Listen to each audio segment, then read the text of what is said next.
Hey guys, my name is Sam and welcome back to my channel. So today what we're going to talk about is how do you even devise that wedding budget. So let's just jump right in.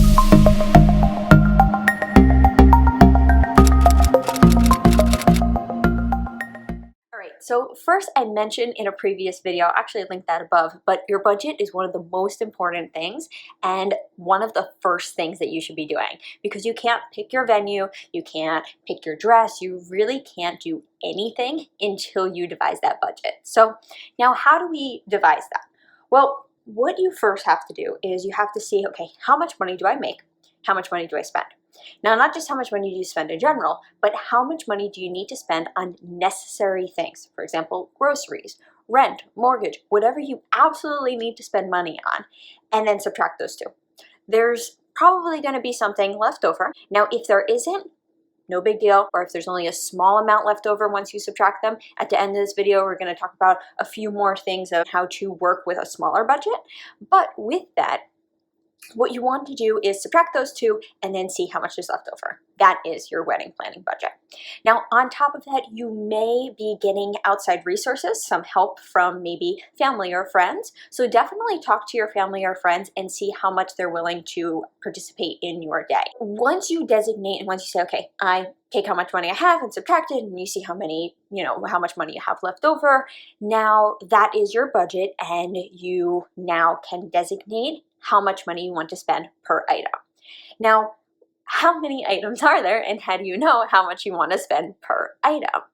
Now, that's a great question, and I'm going to link down below a list of a whole bunch of items, so hopefully you could put them on your budget checklist, but hopefully that will help you out. But I want you guys to list out all the things that you want to spend money on or that are a necessity for your wedding. When you list out all those items, you want to put an actual column, meaning actually how much money you're spending, and then your budget or your estimated spending, because that will tell you how much you should be spending on a certain item.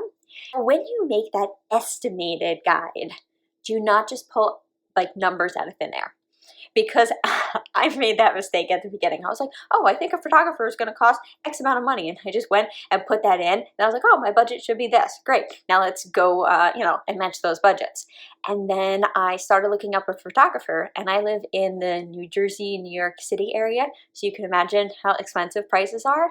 And I was like, oh my God, this is not an okay budget. I put unrealistic budget goals, and then I realized that things actually did cost more for what I wanted. So before you put that estimated column of how much you're gonna spend, do a little bit of research. Even just a Google search of like, how much does a photographer cost in this area, or call a couple places and see their estimated costs, so then you could just take the average and put that as your budget. Because in New Jersey, prices are going to be a lot different than Ohio, or maybe different areas around the United States, even around the entire world. So make sure that you just estimate it properly. Now you have all those items, but how do you even organize those items? How do you organize the budget?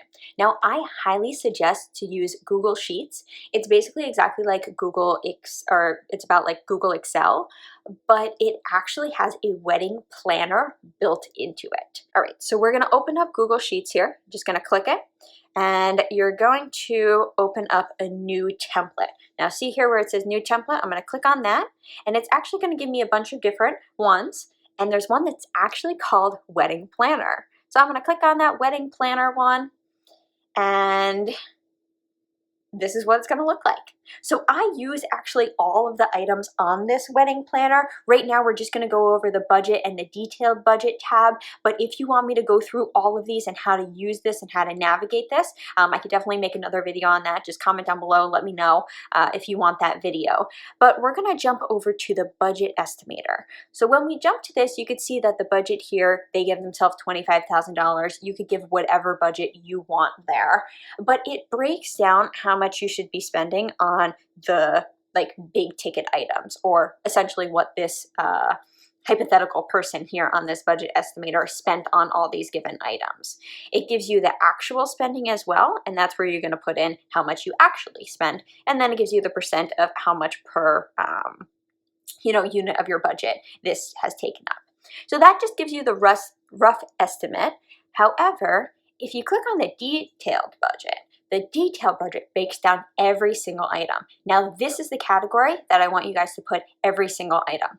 Now, when you're putting all your items, make sure that you include everything because things add up so quick. And when you are making that budget, add little things like taxes, fees, gratuities, even, oh, I'm gonna get my nails done for the bachelorette party. I'm gonna get my nails done for the wedding. I'm gonna get my nails done for bridal shower. You're gonna get your nails done for all these things. That's, oh, a couple bucks here, a couple bucks there. They add up. So make sure that when you're putting those, put all of those little things, even undergarments for the day of, if you want new undergarments, shoes, your dress, literally anything you could think of, put on this list. When you put everything on that list and then you make your estimated amount, then what you want to do is add 10% to that right away. The reason why we say 10% is because you are going to forget something. Even if that something is only worth 2%, okay, now you have a little bit of money left over.